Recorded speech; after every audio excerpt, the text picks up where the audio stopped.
Angin pesisir utara Jawa berhembus membawa aroma garam laut yang tajam, berpadu dengan wangi dupa kemenyan yang dibakar di pendopo-pendopo keraton. Pada pertengahan abad ke-16, pelabuhan Jepara adalah urat nadi perniagaan yang tak pernah tidur. Kapal-kapal jung raksasa bersandar merapat, menurunkan rempah-rempah, sutra, dan porselen dari negeri seberang. Namun, di balik riuhnya gemerincing kain emas dan kepakan layar sutra di lautan, awan hitam pekat tengah menggantung rendah di atas langit Kesultanan Demak. Aroma anyir darah dari perebutan tahta merembes menembus dinding-dinding keraton, menyebarkan teror yang membuat rakyat jelata mengunci pintu rapat-rapat saat malam tiba.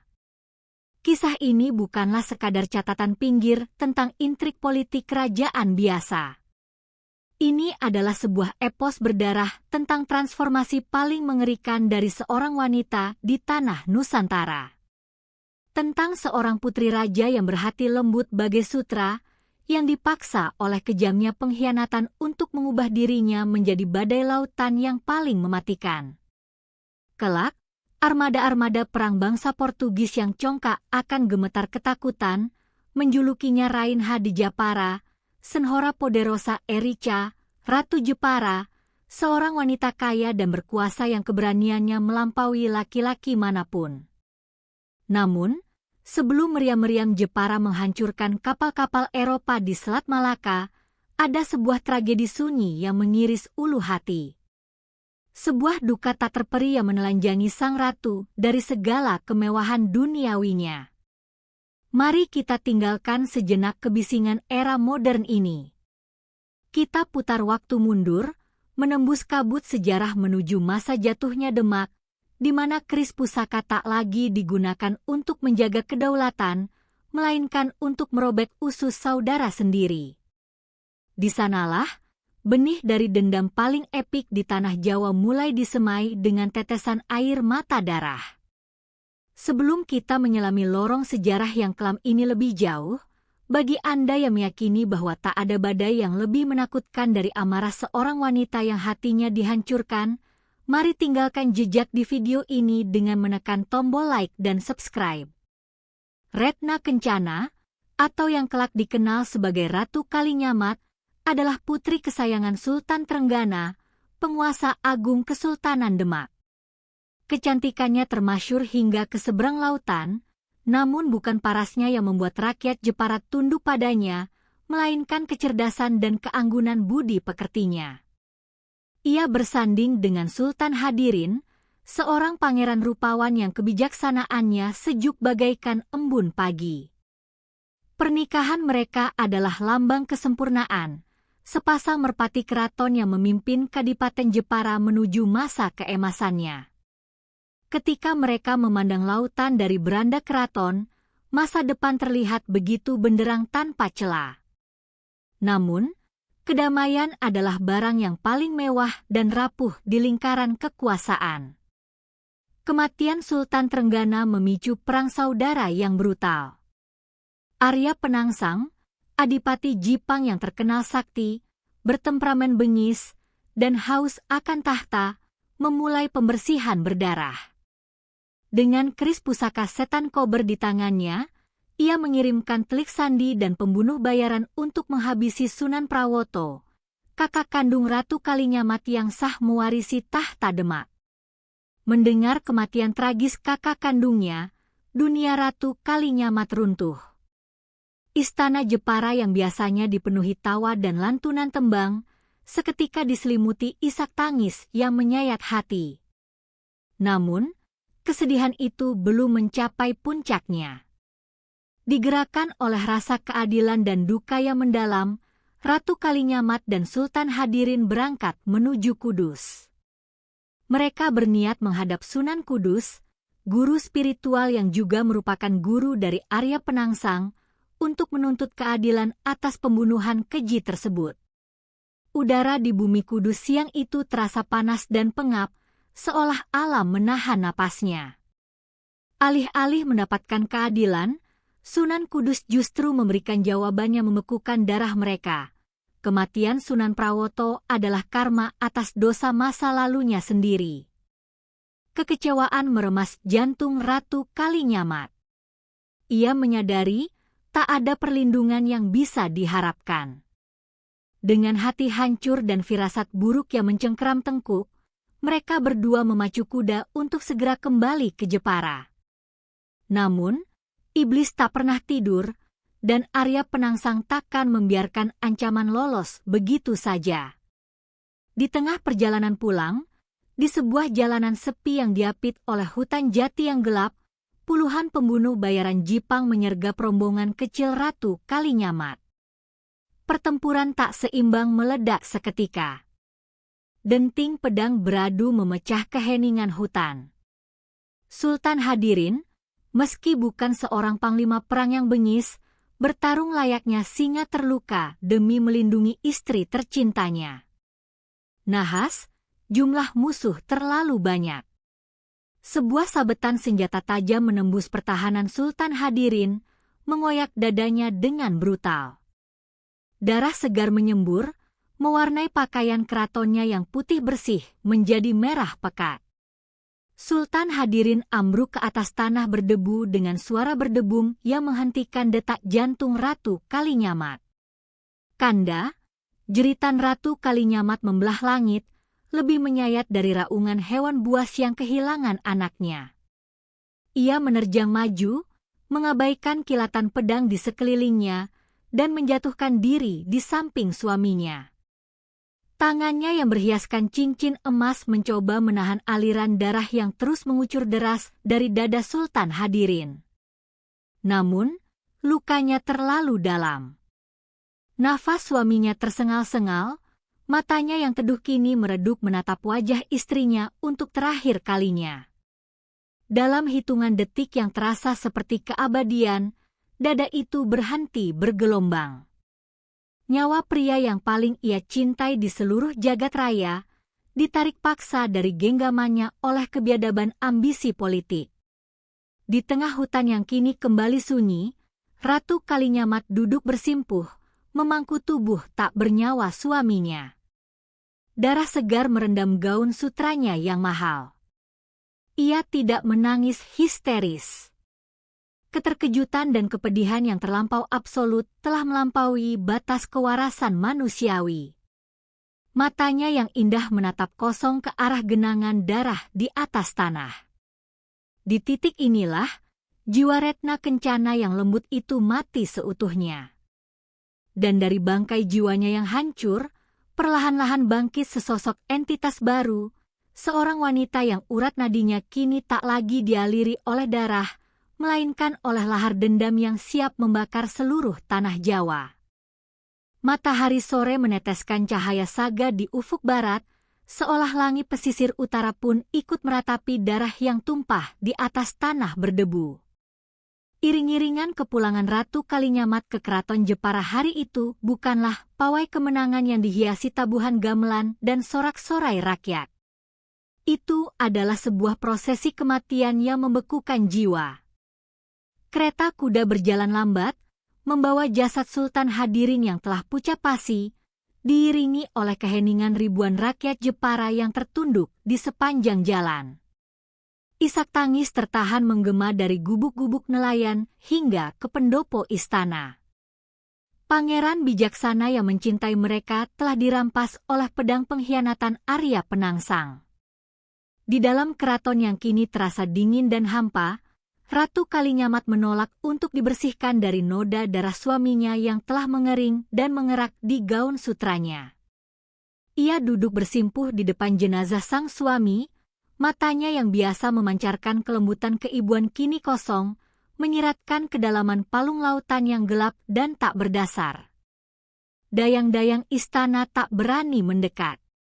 Udara di sekeliling sang ratu terasa berat, dipenuhi oleh kepedihan yang sangat absolut hingga mematikan akal sehat.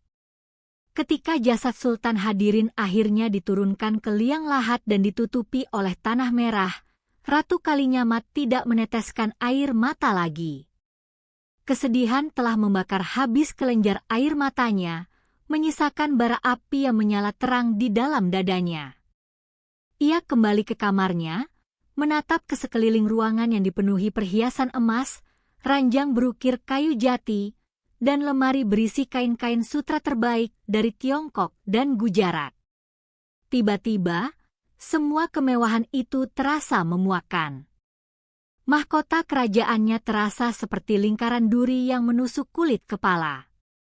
Sutra yang membalut tubuhnya terasa layaknya jaring laba-laba beracun yang mencekik napasnya. Bagi Ratu Kalinyamat, dunia duniawi telah berakhir di detik pedang pembunuh bayaran menembus jantung suaminya. Apa gunanya tahta dan harta jika keadilan tidak bisa ditegakkan? Apa gunanya kehormatan jika pembunuh kakak dan suaminya masih duduk angkuh di atas singgasana Jipang, menertawakan penderitaan keluarganya? Malam itu, di bawah temaram lampu minyak, Sang Ratu membuat sebuah keputusan yang akan menggetarkan seluruh tanah Jawa. Ia memutuskan untuk melepaskan kodratnya sebagai seorang wanita bangsawan dan menyerahkan sisa hidupnya pada satu tujuan tunggal yang menguras jiwa, pembalasan dendam yang setimpal. Sebelum fajar menyingsing, di bawah perlindungan kegelapan malam, Ratu Kalinyamat meninggalkan kemegahan keraton Jepara. Ia tidak membawa pasukan, tidak menunggang kuda berhias emas, dan tidak membawa bekal apapun. Ia berjalan kaki, menembus kabut pagi yang menggigit tulang, mendaki jalanan terjal menuju puncak Gunung Danaraja yang sunyi dan dikelilingi belantara rimbun. Gunung ini adalah tempat yang sakral, jauh dari jangkauan manusia fana, sebuah titik di mana bumi terasa paling dekat dengan kahyangan. Tiba di puncak Danaraja yang dikepung oleh keheningan purba, Ratu Kalinyamat berdiri menantang angin yang berhembus dingin. Disinilah, ritual paling ekstrim dan mengerikan dalam sejarah Nusantara dimulai. Dengan tangan yang gemetar namun penuh tekad, Sang Ratu melucuti seluruh perhiasannya. Gelang emas, kalung zamrud, dan cincin berlian ia lemparkan ke atas tanah berlumut. Lalu, satu persatu, ia melepaskan seluruh pakaian kebesarannya. Kain sutra, kemben beludru, hingga lapisan terakhir yang menutupi raga fananya dibiarkan jatuh menumpuk bak sampah yang tak berguna. Ratu Jepara yang diagungkan itu kini berdiri tanpa sehelai benang pun yang menutupi tubuhnya, membiarkan rambut hitam legamnya yang sangat panjang tergerai jatuh menutupi lekuk tubuhnya hingga menyentuh tanah. Inilah laku Tapawuda Sinjang Rambut, bertapat telanjang bulat dengan hanya berbaju rambut. Tindakan ini bukanlah sebuah kegilaan atau sesuatu yang nista, melainkan simbol kepasrahan dan protes paling absolut kepada Sang Pencipta. Ia menanggalkan seluruh atribut duniawi, ego, kedudukan, dan rasa malunya, mengembalikan dirinya ke titik nol penciptaan manusia untuk memohon keadilan langit yang tak bisa ia dapatkan di bumi. Di tengah desir angin hutan Danaraja, dengan mata yang menatap tajam menembus kanopi dedaunan ke arah langit kelabu, Ratu Kalinyamat memecah keheningan gunung dengan sebuah sumpah berdarah yang membuat burung-burung malam berhenti berkicau. Suaranya tidak lagi selembut sutra, melainkan berat, dingin, dan mengiris layaknya bilah keris yang baru diasah. Saksikanlah oleh langit dan bumi. Aku, Retna Kencana, takkan pernah sudi mengenakan pakaian kembali. Aku takkan menghentikan tapaku ini sebelum aku menggunakan kepala Arya Penangsang sebagai kesek kakiku dan sebelum aku keramas menggunakan darahnya. Sumpah itu menggelegar, memantul di tebing-tebing batu, dan diserap oleh pori-pori tanah Parahyangan hingga ke pesisir utara. Semesta seakan bergetar mendengar keputusasaan dan kemurkaan yang berpadu dalam satu kalimat kutukan tersebut. Sejak hari itu, Ratu Kalinyamat mematung dalam meditasinya yang menyiksa. Siang yang memanggang kulit pualamnya, malam yang membekukan darahnya, badai hujan yang mencambuk tubuh telanjangnya, tak sedikit pun menggoyahkan pertahanannya.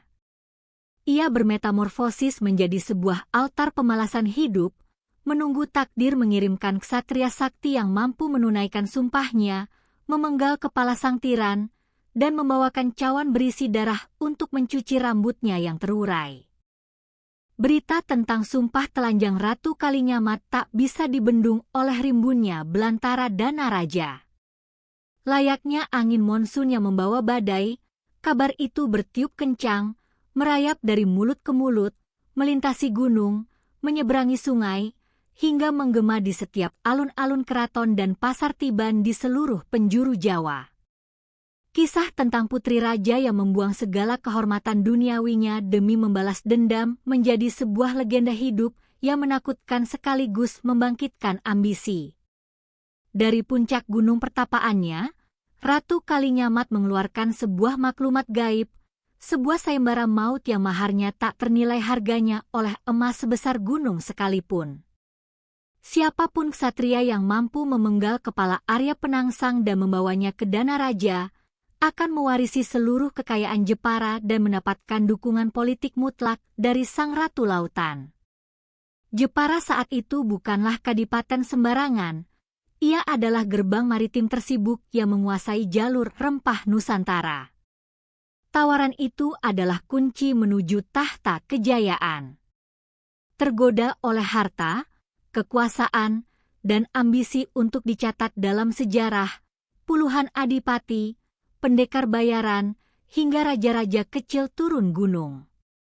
Mereka memacu kuda menuju Jipang Panolan, menghunus pedang dan merapalkan mantra sakti demi menumbangkan Arya Penangsang.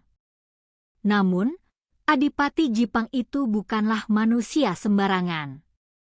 Ia adalah monster yang lahir dari kawah peperangan. Dengan pusaka iblis keris setan kober di pinggangnya, dan menunggangi kuda jantan hitam legam bernama Gagak Rimang, Arya Penangsang menjelma menjadi tembok kematian yang tak bisa ditembus. Satu persatu ksatria yang berniat memburu kepalanya justru pulang tinggal nama. Darah para penantang sayembara membasahi bumi Jipang, membuat nama Arya Penangsang semakin berkibar angkuh di atas penderitaan keluarga Demak. Semakin banyak ksatria yang gugur, semakin kelam pula awan yang menyelimuti tanah Jawa. Di atas gunung Dana Raja, tubuh Ratu Kalinyamat semakin kurus terbakar matahari, namun sorot matanya yang mengintip dari balik tirai rambut panjangnya tak sedikit pun meredup. Ia tahu, alam semesta sedang menyeleksi, membuang para pecundang berhati kerdil untuk menyisakan satu jalan bagi sang pemutus takdir yang sejati. Harapan yang nyaris padam itu akhirnya kembali menyala dari arah selatan, dari keraton Pajang yang dipimpin oleh Sultan Hadiwijaya, atau yang di masa mudanya dikenal sebagai Jaka Tingkir. Hadiwijaya bukanlah orang asing. Ia adalah adik ipar Ratu Kalinyamat, suami dari Ratu Mas Cempaka. Darah di nadinya turut mendidih melihat hancurnya keluarga Demak dan penderitaan kakak iparnya yang kini bertapa meregang nyawa di Dana Raja. Pada suatu malam yang pekat, Hadiwijaya mendaki gunung Dana Raja secara diam-diam. Ketika ia tiba di puncak dan melihat sosok Ratu Kalinyamat yang duduk bersila menahan dinginnya kabut malam, hatinya hancur lebur. Wanita yang dulu menjadi lambang keanggunan istana itu kini rela menanggung siksaan fisik yang tak terbayangkan demi sebuah keadilan yang gagal diberikan oleh dunia. Hadiwijaya bersimpuh di hadapan sang ratu, meneteskan air mata kepedihan.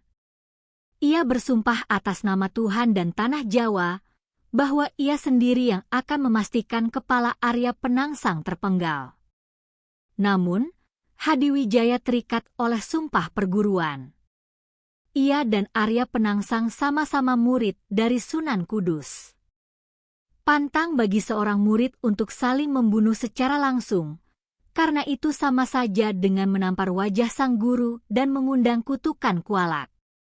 Kecerdasan politik dan strategi Hadiwijaya pun bermain. Alih-alih turun langsung ke medan laga, ia membuka sayembara tandingan di Pajang. Ia memanggil para senapati kepercayaannya, Ki Agung Pemanahan dan Ki Penjawi. Dari garis keturunan Ki Agung Pemanahan inilah muncul sesosok pemuda yang kelak akan mengubah seluruh lanskap sejarah Nusantara. Namanya Danang Sutawijaya. Ia masih muda, darahnya mendidih oleh keberanian, dan matanya memancarkan aura seekor harimau yang siap menerkam mangsa. Sutawijaya, yang juga merupakan anak angkat dari Sultan Hadiwijaya, mengajukan diri untuk memimpin pasukan Pajang menyeberangi Bengawan Sore, sungai yang menjadi batas kutukan bagi Arya Penangsang. Hadiwijaya menyetujuinya. Ia membekali Sutawijaya dengan tombak Kyai Pleret, pusaka yang kesaktiannya diramalkan mampu menembus kulit kebal Arya Penangsang. Pasukan Pajang mulai bergerak, diiringi oleh strategi licik yang dirancang matang oleh Ki Agung Pemanahan. Mereka tidak akan melawan Arya Penangsang dengan kekuatan otot semata, melainkan akan memancing temperamen bengis Adipati Jipang itu hingga ia melakukan kesalahan fatal.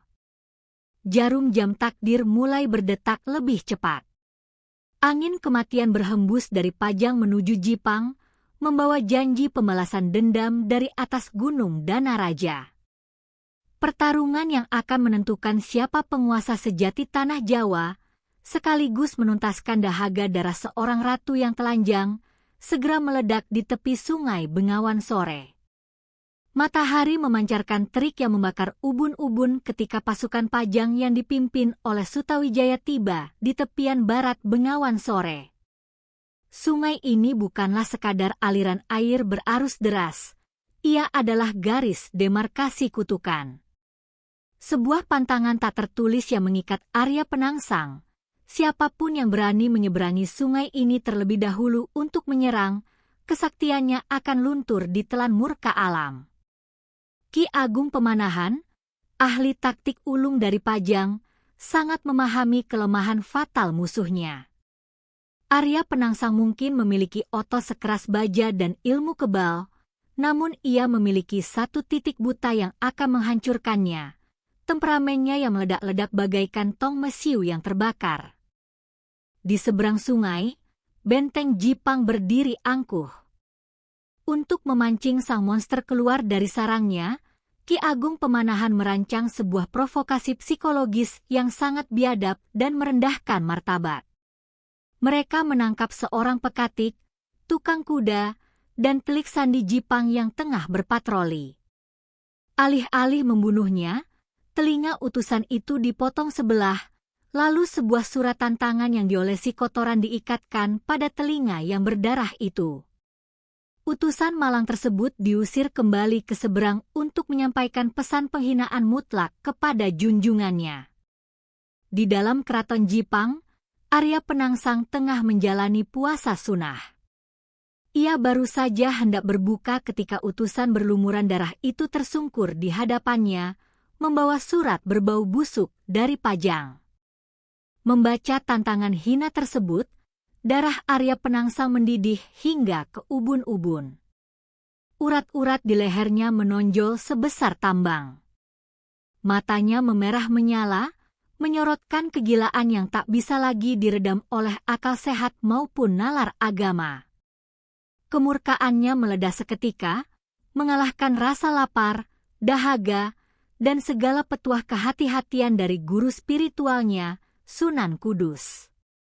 Tanpa memakai zirah perang lengkap dan menulikan telinga dari jeritan para penasihatnya yang memohon agar ia menunggu pasukan utama bersiap, Arya Penangsang melompat ke atas punggung Gagak Rimang, kuda jantan hitam kesayangannya yang terkenal sebuas iblis. Dengan menenteng tombak dan keris pusaka setan kober yang bergetar haus darah di pinggangnya, ia memacu kudanya sendirian menerjang angin, meninggalkan benteng pertahanannya menuju hulu Bengawan Sore. Kesombongannya telah menutup mata batinnya.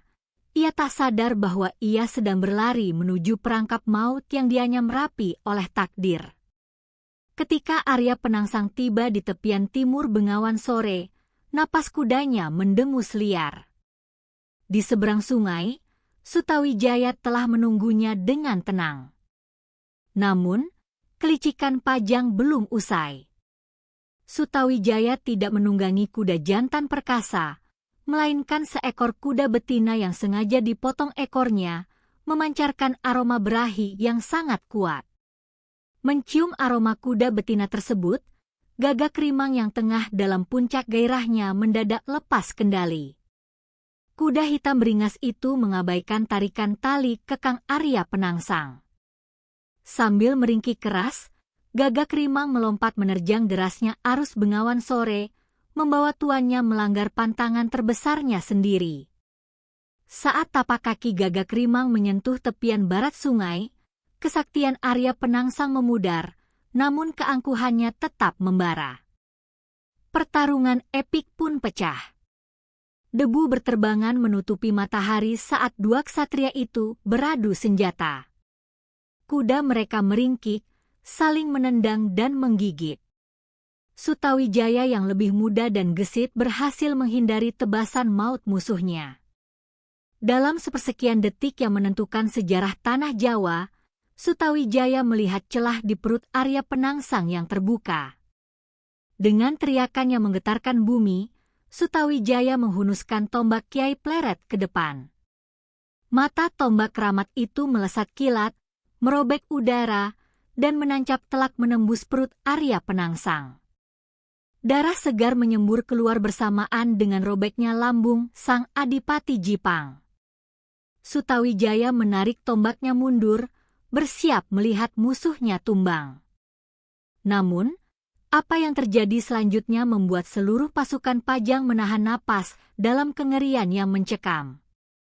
Arya Penangsang tidak mati. Alih-alih jatuh tersungkur, monster dari Jipang itu justru mengau menahan sakit. Dengan mata terbelalak liar dan napasnya mendesis, ia melihat ususnya sendiri terburai keluar dari perutnya yang robek, menggantung mengerikan di atas pelana kuda. Dalam kondisi yang nyaris mustahil bagi manusia biasa, sisa-sisa kesaktian dan energi dendam Arya Penangsang mengambil alih. Agar ususnya tidak terinjak atau mengganggu pergerakannya, ia memungut ususnya yang berlumuran darah itu, lalu melilitkannya dengan brutal ke gagang kayu keris setan kober yang masih tertancap di pinggangnya. Pemandangan itu begitu surrealis dan mengerikan. Seorang satria bertarung dengan ususnya sendiri yang melilit senjata iblis. Arya Penangsang kembali menerjang Sutawijaya layaknya banteng terluka yang mengamuk. Serangannya semakin beringas, memukul mundur Sutawijaya hingga pemuda itu terdesak hebat. Merasa kemenangannya sudah di depan mata, Arya Penangsang berniat memberikan serangan penutup untuk memenggal kepala Sutawijaya. Tangannya dengan sigap mencengkeram gagang keris setan kober yang terselip di pinggangnya. Dalam kebutaan amarahnya yang memuncak, ia melupakan satu hal yang paling fatal. Bilah keris setan kober adalah pusaka yang teramat tajam, dan gagangnya tengah dililit oleh ususnya sendiri. Saat ia menarik keris itu keluar dari warangkanya dengan hentakan kasar, bilah tajam setan kober mengiris ususnya hingga putus tak bersisa. Mata Arya Penangsang mendelik lebar. Ia tidak mati oleh tombak musuhnya, ia terbunuh oleh amarah dan senjatanya sendiri. Tubuh raksasa itu akhirnya kehilangan pijakan. Sang tiran dari Jipang tumbang, terjerembab mencium debu tanah diiringi darahnya yang menggenang. Sutawijaya tak menyia-nyiakan kesempatan. Dengan satu ayunan pedang, ia memisahkan kepala Arya Penangsang dari tubuhnya, menuntaskan misi berdarah tersebut. Kepala sang adipati yang masih menyisakan raut kemarahan itu kemudian dibungkus, bersiap untuk dibawa mendaki gunung Danaraja. Keadilan akhirnya ditegakkan dengan cara yang paling ironis dan kejam. Kabar kematian Arya Penangsang melesat lebih cepat dari kepakan sayap elang, menyapu bersih teror yang selama ini mencengkeram tanah Jawa. Di Keraton Pajang, tahta baru mulai dipersiapkan untuk Sultan Hadiwijaya, namun bagi seorang utusan berkuda yang memacu tunggangannya membelah malam menuju utara, ada satu tahta lain yang harus segera dipulihkan, martabat seorang ratu yang telah membeku di puncak gunung. Sutawijaya menugaskan prajurit kepercayaannya untuk membawa sebuah bungkusan kain tebal yang anyir dan meneteskan cairan merah pekat di sepanjang jalan setapak menuju Gunung Danaraja.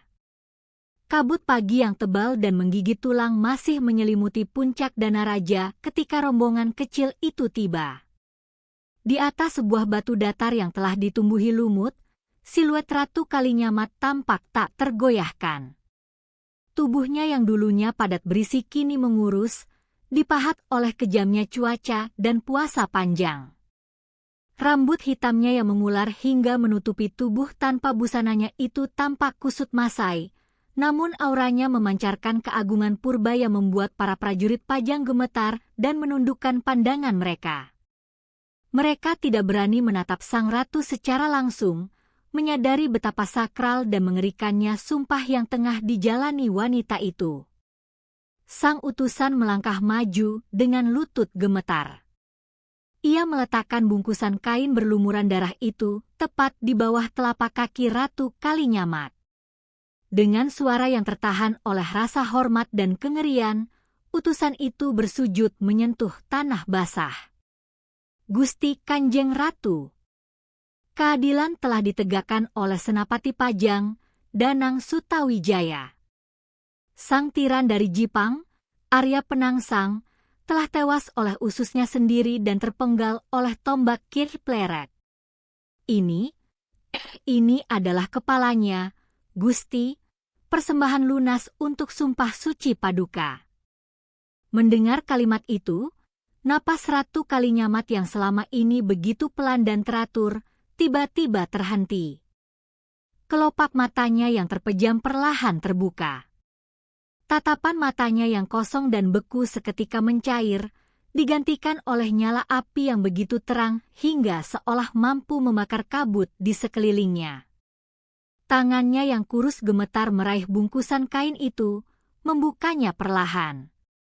Di hadapannya, teronggok kepala musuh bebuyutannya, pria yang telah merampas senyum dari wajahnya dan menyayat jantung suaminya. Wajah Arya Penangsang masih menyiratkan keangkuhan dan rasa sakit yang membeku dalam kematian. Dada Ratu Kalinyamat naik turun dengan cepat. Selama bertahun-tahun, ia telah menekan segala emosi kemanusiaannya menjadi sebuah batu dendam yang mematikan. Dan kini, bendungan itu jebol. Ia mengangkat wajahnya ke arah langit yang kelabu, dan dari kedalaman tenggorokannya, meluncurlah sebuah teriakan yang menggetarkan dedaunan di seluruh penjuru Danaraja. Itu bukan tangisan kesedihan, melainkan raungan kelegaan, sebuah lolongan kemenangan yang merobek langit parahyangan. Sesuai dengan sumpah berdarahnya, Ratu Kalinyamat meletakkan kepala Arya Penangsang ke atas tanah.